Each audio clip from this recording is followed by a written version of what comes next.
双语音标领航，注音阅读启蒙，叶兴阳有声读物。Childhood by Leo Tolstoy. Translated by C.J. Hogarth. The tutor, Karl Ivanich. On the 12th of August, 18, just 3 days after my 10th birthday, when I had been given such wonderful presents, I was awakened at 7 o'clock in the morning by Karl Ivanich, slapping the wall close to my head with a fly flap made of sugar paper and a stick. He did this so roughly that he hit the image of my patron saint suspended to the oaken back of my bed, and the dead fly fell down on my curls. I peeped out from under the coverlet, steadied the still shaking image with my hand, flicked the dead fly onto the floor, and gazed at Karl Ivanich with sleepy, wrathful eyes. He, in a party-colored wadded dressing, gown fastened about the waist with a wide belt of the same material, a red knitted cap adorned with a tassel, and soft slippers of goatskin, went on walking round the walls and taking aim at, and slapping, flies. Suppose, I thought to myself, that I am only a small boy. Yet why should he disturb me? Why does he not go killing flies around Woolada's bed? No. Woolada is older than I, and I am the youngest of the family. So he torments me. That is what he thinks of all day long, how to tease me. He knows very well that he has woken me up and frightened me. But he pretends not to notice it. Disgusting brute. And his dressing gown and cap and tassel too. They are all of them disgusting. While I was thus inwardly venting my wrath upon Karl Ivanich, he had passed to his own bedstead, looked at his watch, which hung suspended in a little shoe sewn with bugles, and deposited the fly flap on a nail. Then, evidently in the most cheerful mood possible, he turned round to us. "Get up, children. It is quite time. And your mother is already in the drawing-room," he exclaimed in his strong German accent. Then he crossed over to me, sat down at my feet, and took his snuff-box out of his pocket. I pretended to be asleep. Karl Ivanich sneezed, wiped his nose, flicked his fingers, and began amusing himself by teasing me and tickling my toes as he said with a smile, "Well, well, little lazy one." For all my dread of being tickled, I determined not to get out of bed or to answer him, but hid my head deeper in the pillow, kicked out with all my strength, and strained every nerve to keep from laughing. How kind he is, and how fond of us, I thought to myself, yet to think that I could be hating him so just now. I felt angry, both with myself and with Karl Ivanich. I wanted to laugh and to cry at the same time, for my nerves were all on edge. "Leave me alone, Karl," I exclaimed at length, with tears in my eyes, as I raised my head from beneath the bedclothes. Karl Ivanich was taken aback. He left off tickling my feet, and asked me kindly what the matter was. Had I had a disagreeable dream? His good German face, and the sympathy with which he sought to know the cause of my tears, made them flow the faster. I felt conscience-stricken, and could not understand how, only a minute ago, I had been hating Karl, and thinking his dressing gown and cap and tassel disgusting. On the contrary, they looked eminently lovable now. Even the tassel seemed another token of his goodness. I replied that I was crying because I had had a bad dream, and had seen Mama dead and being buried. Of course it was a mere invention, since I did not remember having dreamt anything at all that night, but the truth was that Karl's sympathy as he tried to comfort and reassure me had gradually made me believe that I had dreamt such a horrible dream, and so weep the more, though from a different cause to the one he imagined. When Karl Ivanich had left me, I sat up in bed and proceeded to draw my stockings over my little feet. The tears had quite dried now, yet the mournful thought of the invented dream was still haunting me a little. Presently, uncle. This term is often applied by children to old servants in Russia. Nicola came in, a neat little man who was always grave, methodical, and respectful, as well as a great friend of Karl's. He brought with him our clothes and boots, at least, boots for Woolada, and for myself the old detestable, beribboned shoes. In his presence I felt ashamed to cry.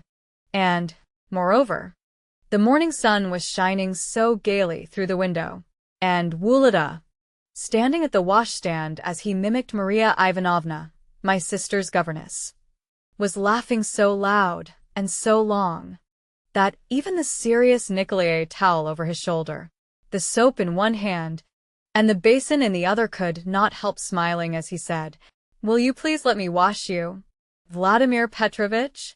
I had cheered up completely. "Are you nearly ready?" came Karl's voice from the schoolroom. The tone of that voice sounded stern now, and had nothing in it of the kindness which had just touched me so much. In fact, in the schoolroom Karl was altogether a different man from what he was at other times. There he was the tutor. I washed and dressed myself hurriedly, and, a brush still in my hand as I smoothed my wet hair, answered to his call. Karl, with spectacles on nose and a book in his hand, was sitting, as usual, between the door and one of the windows. To the left of the door were two shelves, one of them the children's, that is to say, ours, and the other one Karl's own. Upon ours were heaped all sorts of books, lesson books and play books, some standing up and some lying down. The only two standing decorously against the wall were two large volumes of a Histoire de Voyages, in red binding. On that shelf could be seen books thick and thin, and books large and small, as well as covers without books and books without covers. Since everything got crammed up together anyhow when playtime arrived, and we were told to put the library, as Karl called these shelves, in order the collection of books on his own shelf was, if not so numerous as ours, at least more varied. Three of them in particular I remember, namely, a German pamphlet, minus a cover, on manuring cabbages in kitchen gardens, a history of the 7 Years' War, bound in parchment and burnt at one corner, and a course of hydrostatics. Though Karl passed so much of his time in reading that he had injured his sight by doing so, he never read anything beyond these books and the Northern Bee. Another article on Karl's shelf I remember well. This was a round piece of cardboard fastened by a screw to a wooden stand, with a sort of comic picture of a lady and a hairdresser glued to the cardboard. Karl was very clever at fixing pieces of cardboard together, and had devised this contrivance for shielding his weak eyes from any very strong light. I can see him before me now, the tall figure in its wadded dressing gown and red cap, a few gray hairs visible beneath the latter, sitting beside the table. The screen with the hairdresser shading his face, one hand holding a book, and the other one resting on the arm of the chair. Before him lie his watch, with a huntsman painted on the dial, a check cotton handkerchief, a round black snuff box, and a green spectacle case. The neatness and orderliness of all these articles show clearly that Karl Ivanitch has a clear conscience and a quiet mind. Sometimes, when tired of running about the salon downstairs, I would steal on tiptoe to the schoolroom and find Karl sitting alone in his armchair as, with a grave and quiet expression on his face, he perused one of his favorite books. Yet sometimes, also, there were moments when he was not reading, and when the spectacles had slipped down his large aquiline nose, and the blue, half-closed eyes and faintly smiling lips seemed to be gazing before them with a curious expression. All would be quiet in the room, not a sound being audible save his regular breathing and the ticking of the watch with the hunter painted on the dial. He would not see me, and I would stand at the door and think, poor old man. There are many of us, and we can play together and be happy, but he sits there all alone, and has nobody to be fond of him. Surely he speaks truth when he says that he is an orphan. And the story of his life, too, how terrible it is. I remember him telling it to Nicola. How dreadful to be in his position. Then I would feel so sorry for him that I would go to him, and take his hand, and say, "Dear Karl Ivanitch." And he would be visibly delighted whenever I spoke to him like this, and would look much brighter. On the second wall of the schoolroom hung some maps, mostly torn, but glued together again by Karl's hand. On the third wall, in the middle of which stood the door, hung, on one side of the door, a couple of rulers, one of them ours much bescratched, and the other one his quite a new one, with, on the further side of the door, a blackboard on which our more serious faults were marked by circles and our lesser faults by crosses. To the left of the blackboard was the corner in which we had to kneel when naughty. How well I remember that corner, the shutter on the stove, the ventilator above it, and the noise which it made when turned. Sometimes I would be made to stay in that corner till my back and knees were aching all over, and I would think to myself, has Karl Ivanitch forgotten me?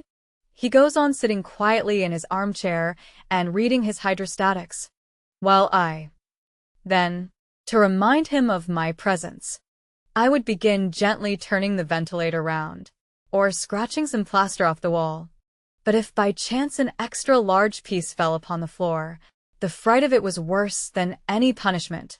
I would glance round at Karl, but he would still be sitting there quietly, book in hand, and pretending that he had noticed nothing. In the middle of the room stood a table, covered with a torn black oilcloth so much cut about with penknives that the edge of the table showed through. Round the table stood unpainted chairs which, through use, had attained a high degree of polish. The fourth and last wall contained 3 windows, from the first of which the view was as follows. Immediately beneath it there ran a high road on which every irregularity, every pebble, every rut was known and dear to me. Beside the road stretched a row of lime trees, through which glimpses could be caught of a wattled fence, with a meadow with farm buildings on one side of it, and a wood on the other, the whole bounded by the keeper's hut at the further end of the meadow. The next window to the right overlooked the part of the terrace where the grown-ups of the family used to sit before luncheon. Sometimes, when Karl was correcting our exercises, I would look out of that window and see Mamma's dark hair and the backs of some persons with her, and hear the murmur of their talking and laughter. Then I would feel vexed that I could not be there too, and think to myself, when am I going to be grown up, and to have no more lessons, but sit with the people whom I love instead of with these horrid dialogues in my hand? Then my anger would change to sadness, and I would fall into such a reverie that I never heard Karl when he scolded me for my mistakes. At last, on the morning of which I am speaking, Karl Ivanitch took off his dressing gown, put on his blue frock coat with its creased and crumpled shoulders, adjusted his tie before the looking-glass, and took us down to greet Mamma. 2. Mamma. Mamma was sitting in the drawing-room and making tea. In one hand she was holding the teapot, while with the other one she was drawing water from the urn and letting it drip into the tray. Yet though she appeared to be noticing what she doing, in reality she noted neither this fact nor our entry.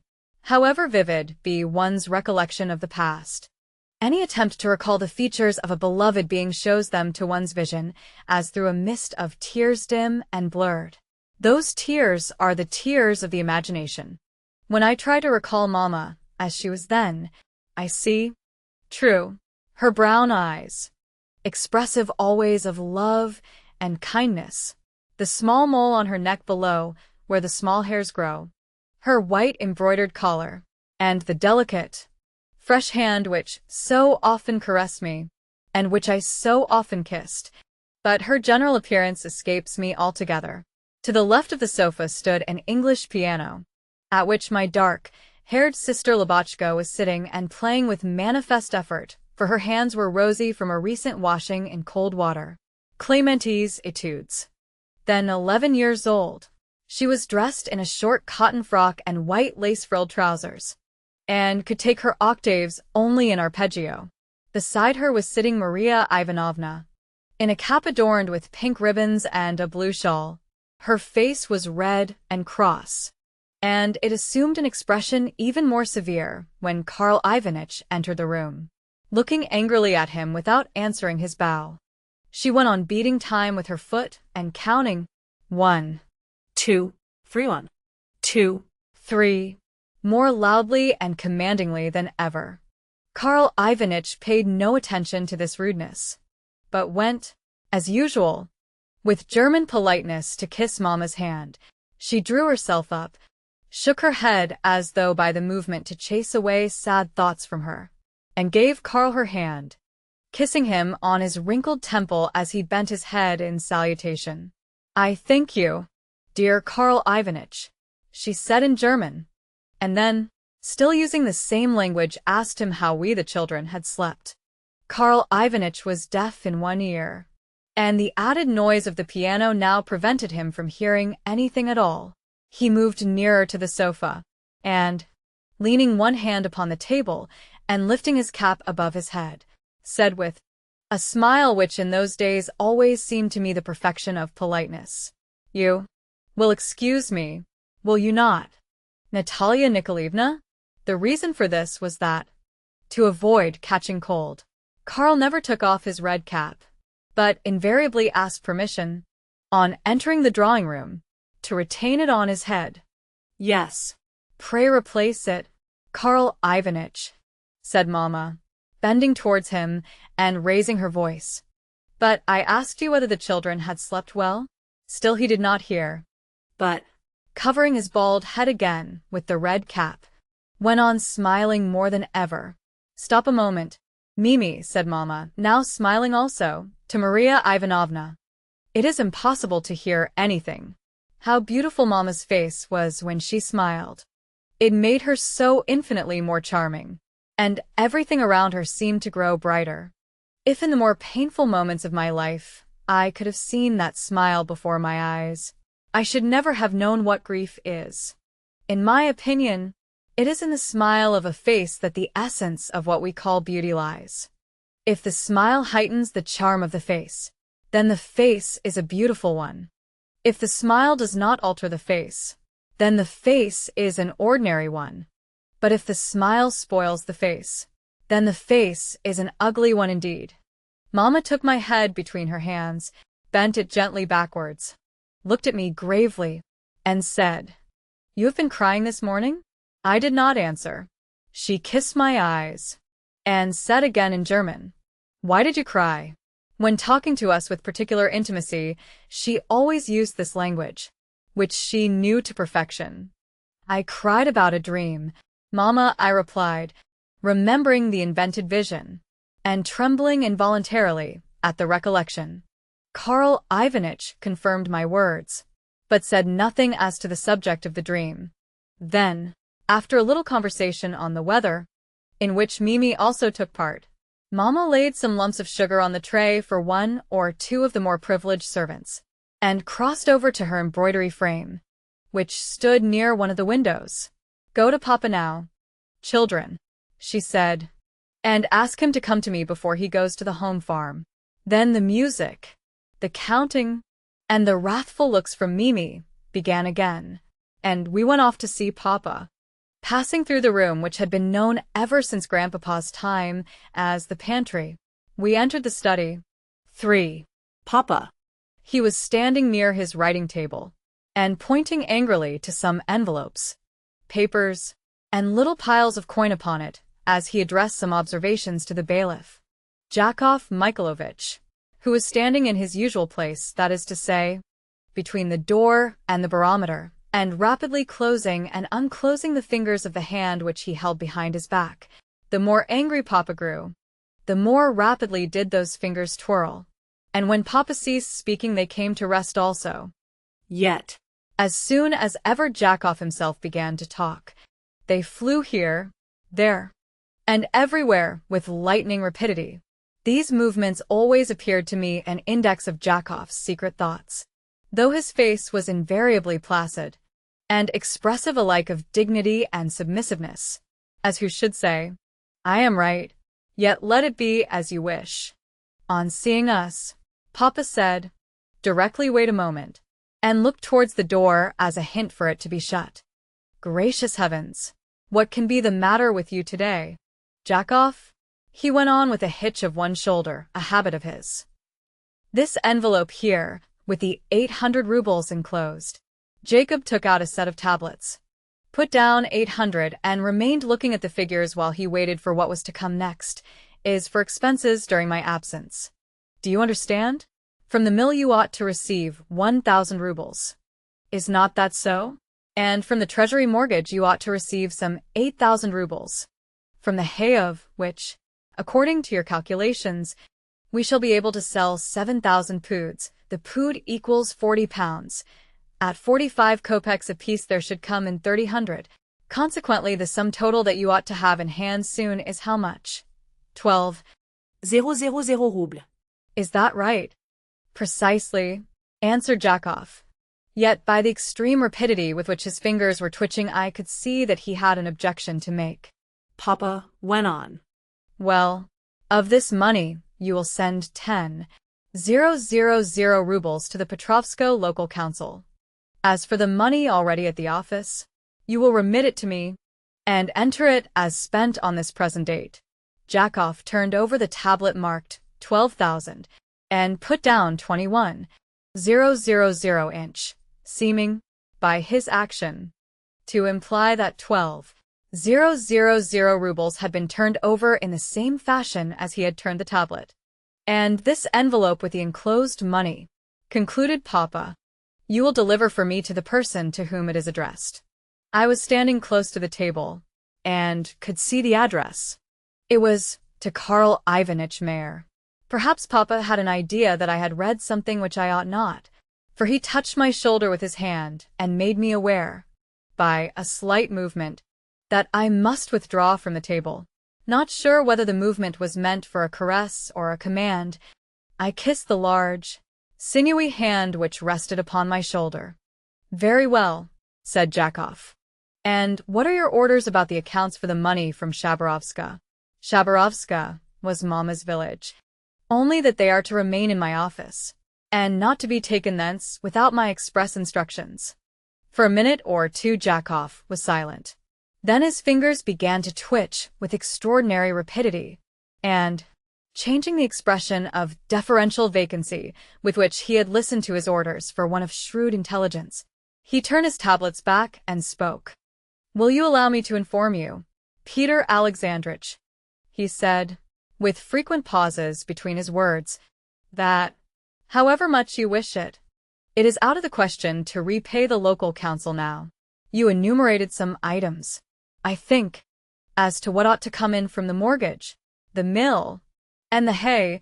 He jotted down each of these items on his tablets again as he spoke.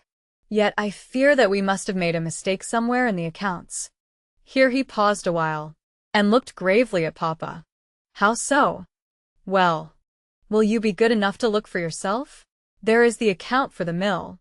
The miller has been to me twice to ask for time, and I am afraid that he has no money whatever in hand.